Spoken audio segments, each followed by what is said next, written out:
कुंटपाली अनुष्ठित होची बाबा बालुंकेश्वर विराट बालीयात्रा। तो देखु तो मैं कैमरा पर्सन कहि ये हूँ बाबा बालुंकेश्वर मूर्ति स्थापन कराई शुभ समय दिखाई एवं एठारे जहाँ लोक मैंने कहती दीर्घ शह शह वर्ष 300 वर्ष ऊर्ध हम ये बालीयात्रा हो जानते जे कटकर विश्व प्रसिद्ध बालीयात्रा पर पश्चिम ओडिशार विश्व प्रसिद्ध बालीयात्रा हूँ खुनपाली बालीयात्रा। तो देखुए आखपाख 7 खंड गाँव लक्ष लक्ष श्रद्धालु एवं भक्त एठाक आसिक बालीयात्रा बाबा बाबा बालुंकेश्वर पूजार्चना करती।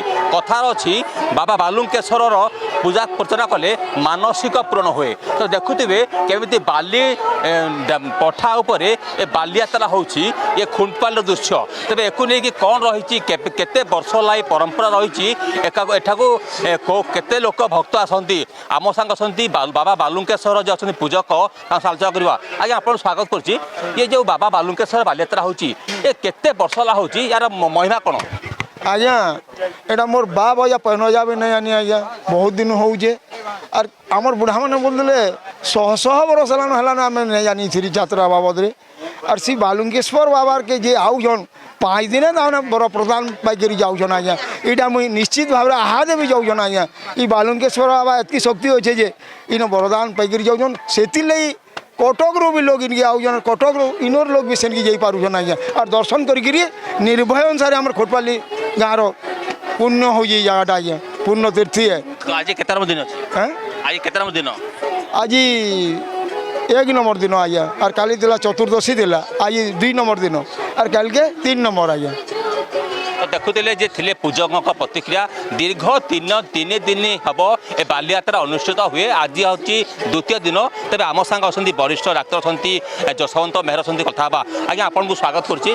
आपड़ ये गाँव निजर ग्रामवासी तो निज गोटे डाक्तर तो केते वर्ष ला बाबा पूजा अर्चना कर माहौल केमती अच्छी?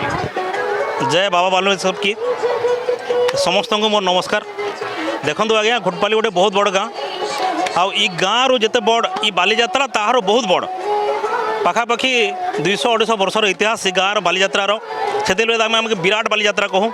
आम जहाँ जाचु कटक बालीयात्रा पर पश्चिम ओडिशा रे बालीयात्रा हिसाब से यार बहुत ख्याति संपन्न लाभ कर पाख गाँव रु पाखापाख 25 खंड गाँव रु ये समागम हमें लोक 3 दिन धरी यात्रा चले बहुत गुड़े ये माने मनोरंजन कार्यक्रम हुए ये।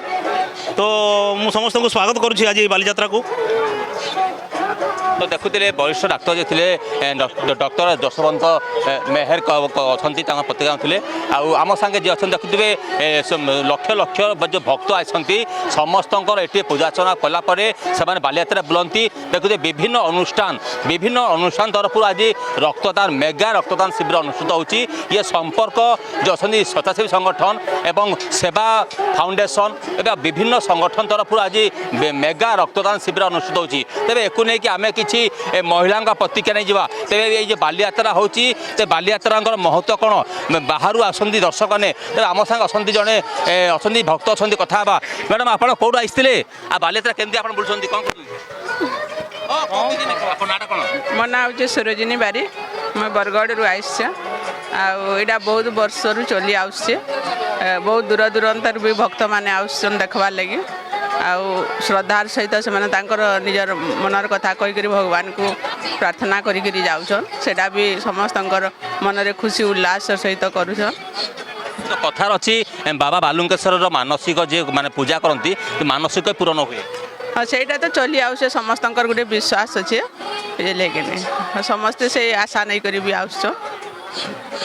तो देखुले महिला भक्तों प्रतिक्रिया शह शह वर्ष हम एटी बालीयात्रा है आसूची। देखुए विभिन्न एरिया विभिन्न अंचल भक्त मान आसुंच बालीयात्रा को उपभोग करती बाबा बालुंकेश्वर पूजार्चना करती। देखुए विभिन्न प्रकार स्टल पड़ी मनोरंजन खाद्यपेय होची बुढ़ा बुढ़ी ठू आरंभ कर युवक एवं महिला समस्ते एकत्रित होई ये बालीयात्रार उपभोग करती। तेज एक नहीं देखुए बालियात्रार जो महिमा अच्छी जो मानसिक अच्छी जो कथार अच्छी बाबा जार किसी असुविधा थाए मानसिक थाए बाबा बालुंकेश्वर पूजार्चना कले मानसिक पूरण हुए ये परंपरा लगी रही ये जो बरगढ़ खुंटपाली बालियात्रा पश्चिम ओडिशार एक विख्यात बालियात्रा तेज एक नहीं बर्तमान खुंटपाली बरगढ़ जिलार समस्त दर्शक श्रद्धालु ये प्रति बेस खुश होती बरगढ़ खुंटपाली कैमरा पर्सन विराज सुभाद्वारा रिपोर्टर स्टूडियो।